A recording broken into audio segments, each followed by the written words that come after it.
రక్షణ అనే స్టెప్ దాటి రెండో స్టెప్లోనికి వచ్చారు. ఇంకా కొంతమంది ప్రారంభమే లేదు, రక్షణ అనే దాన్ని నిర్లక్ష్యం చేస్తున్నారు. దేవుని వాక్యం చెప్తుంది, ఇంత గొప్ప రక్షణ నిర్లక్ష్యం చేస్తే ఎలాగూ తప్పించుకుంటావు. అసలు దేవుని ఉద్దేశం ఏంటో తెలుసా? పరలోక రాజ్యం ఎలాగుంటుందో, రక్షణ పొంది ఆయన మాట ప్రకారం జీవించే ప్రతి ఇల్లు భూలోకములో పరలోకాన్ని చూస్తారట. హల్లెలూయా. అన్న నమూనా మన కుటుంబం. అది పరలోకములో ఉండే ఆనందాన్ని రక్షణ పొంది రక్షణను కాపాడుకుంటే గనుక ఆ ఆనందాన్ని భూలోకంలోనే చూసే భాగ్యాన్ని దేవుడు మనకిస్తాడు. మీలో చాలామంది చచ్చిపోయిన తర్వాత ఎక్కడికి వెళ్తాం, మనకెందుకు, ఎవడు ఎటుపోతున్నాడో మనకెందుకులే అని నిర్లక్ష్యంగా ఉంటారు. కానీ దేవుని వాక్యం చెప్తుంది, ఎప్పుడైతే ఆ విధంగా రక్షణ పొంది దేవుని సొత్తుగా చేయబడ్డారో వాళ్ళు భూమి మీద పరలోకాన్ని అనుభవిస్తారు. ఎందుకంటే దేవుడు నాకు తోడుగా ఉన్నాడు అని నమ్మిన ప్రతి ఒక్కరూ కూడా ధైర్యంగా ఉంటారు. ఈ రోజున మనల్లో చాలామందిని భయం వెంటాడుతుంది. భయం భయం భయం భయం వలన అనేక మంది కరోనాలో కాలం చెల్లించేశారు. కరోనాకి వల్ల చనిపోయిన వారిలో ఎక్కువ శాతం భయము వలనే. ఆ భయం మరణము లాంటిది. అది ఏ రకమైన భయము. కానీ రక్షణ పొంది దేవుడు నాతో ఉన్నాడు అని నమ్మిన వాళ్ళకి పరిస్థితి ఎంత జటిలంగా ఉన్నా భయపడాల్సిన అవసరం ఉండదు. ఎందుకంటే దేవుడు ప్రతిరోజు చెప్తున్నాడు, భయపడద్దు. ఆ వాగ్దానాన్ని మనం సొంతం చేసుకుంటే ఎట్టి పరిస్థితుల్లో కూడా మనకు భయం అనేది దగ్గరికి రానియదు. లోకస్తులకి మనకి ఉన్న తేడా, రక్షణ పొందిన వారికి రక్షణ పొందని వారికి ఉన్న తేడా. రక్షణ పొందిన కుటుంబాలు ఇక్కడే పరలోకాన్ని చూస్తాయి. ఎప్పుడంటే దేవుని వాక్య ప్రకారం నడిచిన వారు, మాయ పనులు చేసేవాళ్ళు కాదు. ఇంట్లోనే ఒకలాగా, మందిరంలోనే ఒకలాగా, ఆఫీసులో మరొకలాగా, సమాజంలో మరొకలాగా, అలా రంగులు మార్చేవారు భయముతోనే బ్రతుకుతారు. యథార్థంగా ఉండేవారు దేనికి భయపడవలసిన అవసరం లేదు. అలాంటి వారు భూలోకంలోనే పరలోక మహిమను చూస్తారు. హల్లెలూయా, హల్లెలూయా. కనుక ప్రియమైన దేవుని బిడ్డలారా, ముందు మనం చేయవలసింది, మానవులుగా దేవుడు మనల్ని కాపాడుతున్నందుకు రక్షణ పొందని వారు, మారు మనసు లేనివారు, బాప్తిసము లేనివారు, వాళ్ళు మొట్టమొదటగా చేయాల్సింది మారు మనసు అనుభవంలోనికి వచ్చి పాప క్షమాపణ నిమిత్తము బాప్తిసము పొందుదురుగాక. ఇక్కడ ఎంతమంది అయితే ఆ అనుభవంలోనికి రాలేదో, మొట్టమొదటి బాప్తిసం స్టెప్ అనేది రక్షణ అనుభవంలోనికి వచ్చుదురుగాక. ఈ విధంగా రక్షణ పొందిన వారు చేయవలసిన మరో పని ఏంటంటే, యోహాను సువార్త 3వ అధ్యాయం 15వ వచనం. అరణ్యములో మోషే సర్పమును ఎలాగు ఎత్తెనో, అరణ్యములో మోషే సర్పమును ఎలాగు ఎత్తెనో అలాగే విశ్వసించు ప్రతివాడును నశింపక ఆయన ద్వారా నిత్యజీవము పొందునట్లు మనిషి కుమారుడు ఎత్తబడవలెను. విశ్వసించు ప్రతివాడు, రక్షణ పొందిన ప్రతివాడు, బాప్తిసము పొందిన ప్రతివాడు నిత్య జీవాన్ని పొందుకుంటాడు. హల్లెలూయా. నిత్యము వాళ్ళు జీవిస్తూనే ఉంటారు దేవుని సన్నిధిలో. మరొకళ్ళు చూడండి, 12వ అధ్యాయం రోమాపత్రిక 2వ అధ్యాయం 2వ వచనం చూడండి. రోమా 12:2 తీస్తే చదవండి. మీరు ఈ లోక మర్యాదను అనుసరింపక ఉత్తమమును అనుకూలమును సంపూర్ణమునై ఉన్న దేవుని చిత్తమేదో పరీక్షించి తెలుసుకొనున్నట్లు మీ మనస్సు మారి నూతన మగుట వలన రూపాంతరము పొందుడి. హల్లెలూయా. రెండో స్టెప్ ఏంటంటే సాక్ష్యాన్ని సంపాదించుకోవాలి. నువ్వు రక్షణ పొందిన నీవు, బాప్తిస్మము పొందిన నీవు దేవుని సన్నిధిలో నిత్య జీవానికి వారసుడుగా మార్చబడిన నీవు ఏం చేయాలి అని అంటే, రక్షణ పొందితే అంత మాత్రమే సరిపోదు, దేవుని కొరకు సాక్ష్యాన్ని సంపాదించుకోవాలి. ఈ లోకంలో బ్రతుకుతున్న మనల్ని రకరకాల శోధనలు వెంటాడుతూ ఉంటాయి, శరీరాశలు వెంటాడుతూ ఉంటాయి, నేత్రాశలు, జీవపు డంభం, అనేక మంది మనుషులు, ధనాపేక్ష, రకరకాల ఆపేక్షల మధ్యలో మనం బ్రతుకుతూ ఉన్నాం. రకరకాల మనస్తత్వాలు కలిగిన మనుషుల మధ్యలో మనం బ్రతుకుతూ ఉన్నాం.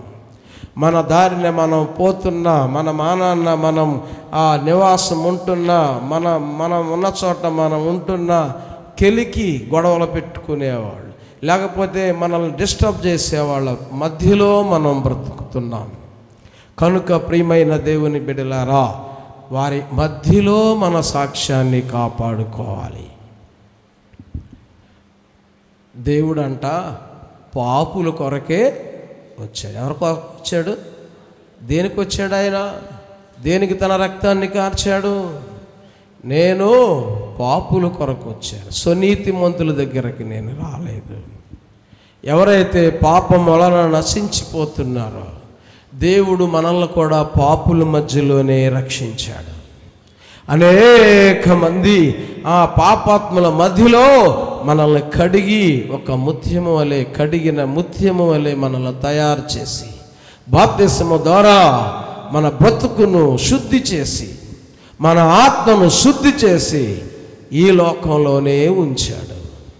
ఒకవేళ మన మీద నమ్మకం లేకపోతే శుద్ధి చేసి తీసుకుపోయేవాడేమో. మనం ఆయనకు సాక్షులుగా ఉండాలని, ఈ లోకంలో మనం ఆయన పేరు నిలబెట్టాలనే ఉద్దేశంతో దేవుడు ఇక్కడ మనల్ని ఉంచాడు. చాలామంది అంటారు, మేము వాళ్ళ మధ్యలో ఉన్నాం, వీళ్ళ మధ్యలో ఉన్నాం, మా చుట్టుపక్కలంతా అన్యులు, మా చుట్టుపక్కలంతా రౌడీలు, మా చుట్టుపక్కలంతా పనికిమాన వాళ్ళు, మేము యథార్థంగా ఎలా ఉండగలం, నీతిగా ఎలా ఉండగలం? దేవుడు నిన్ను వాళ్ళ మధ్యలో ఉంచింది అందుకే, వాళ్ళ మధ్యలో నిన్ను పెట్టింది అందుకే. నువ్వు వాళ్ళల్లో కలిసిపోతావా, లేకపోతే సపరేట్గా చేయబడి నీ సాక్ష్యాన్ని కాపాడుకుంటావా? దొంగలు వచ్చినప్పుడు వాళ్ళతో కలిసిపోవడం, పేకాటాడు వచ్చినప్పుడు వాళ్ళతో కలిసిపోవడం, తిరుగుబోతోళ్ళు వచ్చినప్పుడు వాళ్ళతో కలిసిపోవడం రక్షణ పొందిన నీకు తగదు. రక్షణ పొందిన నీకు ఆ లక్షణాలు ఉండకూడదు. దాన్ని నిలబెట్టుకోవాలి అనంటే దేవునికి భయం కలిగి సాక్షిగా ఉండాలని తీర్మానం కలిగి ఉండాలి. హల్లెలూయా, హల్లెలూయా. ఎక్కడైతే నా చుట్టుపక్కల పరిస్థితులు బాగోలేదు, నేను ఉన్న ఏరియా బాగోలేదు, ఈ ప్రపంచంలో ఏ మూలకెళ్ళినా ఎక్కడికెళ్ళినా శుద్ధి చేయబడిన మనుషులు ఎక్కడా ఉండరు. మనం వారి మధ్యలో బ్రతుకుతున్నప్పుడు మనల్ని బట్టి వారు శుద్ధి చేయబడాలి. హల్లెలూయా. మన బ్రతుకులు వాళ్ళకి మాదిరికరంగా మారాలి. ఈ లోకంలో ఎక్కడ చూసినా కానీ పరిశుద్ధులు లేరు. ఏ ప్రాంతాలకు వెళ్ళినా మోసగాళ్ళు, మాయగాళ్ళు, దగాకోరులు ఉన్నారు. దేవుడు నిన్ను ఎక్కడ ఎందుకు పెట్టాడో ఆలోచన చేసి వారి మధ్యలో నిన్ను ఒక దీపంగా ఉంచాడు. అంతేగాని ఎక్కడి నుంచి అక్కడికి పారిపోయి, అక్కడి నుంచి ఇంకో చోటకి పారిపోయి, అక్కడి నుంచి ఇంకో చోటకి పారిపోయి, ఈ లోకంలో నీతిమంతుడు లేడు, ఒక్కడనో లేడు. ఎన్నాళ్ళు పారిపోతాం?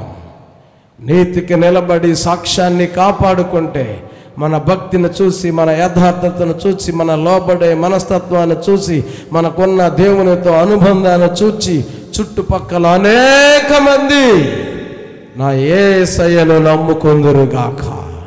ప్రియమైన దేవుని బిడ్డలారా, పరిస్థితులన్నీ నువ్వు అడగాలి కానీ ఆయనకు అనుకూలంగా మార్చేస్తాడు. ఆయన స్థిరపరచువాడని పాట పాడతాం, ఘనపరచువాడని పాట పాడతాం. పడిపోయిన చోటే, నష్టపోయిన చోటే, ఇంకా లాస్ అయిపోయిన చోటే, ఆరిపోయిన చోటే దేవుడు నన్ను లేపాడు. ఈ గుణంలో నేను పడిపోయాను, ఈ గుణంలో నేను నష్టపోయాను, ఈ గుణంలోనే ఆరిపోయాను, ఏమీ లేనివాడిగా అయిపోయాను. దేవుడు ఏం చేశాడు? కథ మొత్తం మార్చగలడు ఆయన. ఆ స్థితిలో దేవుడు మనల్ని ఉంచడా? ఎక్కడికో పారిపోయి, నేను ఈ గుణదల ప్రజల మధ్యలో నేను ఉండలేను, ఈ గుణదల ప్రజల మధ్యలో నేను బ్రతకలేను, అమ్మో వీళ్ళు మంచోళ్ళు కాదు అని ఏలూరు పోయాను అనుకో. ఏలూరులో ఉండరా? ఏలూరు ఏమన్నా పరలోకమా? అక్కడ కూడా సరైన వాళ్ళు ఉండరు. అక్కడి నుంచి తాడేపల్లి కూడా అక్కడ మంచోళ్ళు ఉంటారు. కాదులే, రావులపాలెం వెళ్దాం. ఏమ్మా మీ ఊర్లో ఉంటారా మంచోళ్ళు? చెడ్డోళ్ళు ఉన్నారా? అందరూ మంచోళ్ళేనా? ఎక్కడికి వెళ్ళినా చెడ్డోళ్ళు అన్నారు. మనం అందుకే అంటారు, నోరు మంచిదైతే ఏమవుద్ది? ఊరు మంచిది అవుద్ది. ప్లేసులు మార్చటం కాదు, హృదయం మార్చబడాలి. హల్లెలూయా, హల్లెలూయా. నేను ఎక్కడైతే లాస్ అయిపోయానో, నేను ఎక్కడైతే ఇష్టం వచ్చినట్టు తిరిగానో, నేను ఎక్కడైతే దిగజారిపోయానో, నేను ఎక్కడైతే చెడ్డ పేరు తెచ్చుకున్నానో, ఏ మనుషుల ద్వారా అయితే నా సాక్ష్యాన్ని పోగొట్టుకుని, ఏ మనుషుల ద్వారా అయితే అన్యాయం చేయబడ్డానో, ఆ ప్రాంతంలోనే దేవుడు మరలా తిరిగి నన్ను లేపాడు. పాట పాడతాం కాదు, నమ్మాలి. కథ మొత్తం మార్చగలడు ఆయన, శక్తి కలిగిన దేవుడు. హల్లెలూయా, హల్లెలూయా. కనుక ప్రియమైన దేవుని బిడ్డలారా, రెండోది, మనం ఆయనకు సాక్షిగా నిలబడతాం నేర్చుకోండి. ఆయన పరిస్థితులన్నీ మనకు అనుకూలంగా మారుస్తాడు. ఆయన మీద మనం ఆధారపడినప్పుడు, ఆయనను మనం వేడుకున్నప్పుడు పరిస్థితులన్నీ అనుకూలంగా మార్చేటువంటి దేవుడు. అలా మార్చాలంటే మన బ్రతుకు రూపాంతరము చెందాలి. హల్లెలూయా.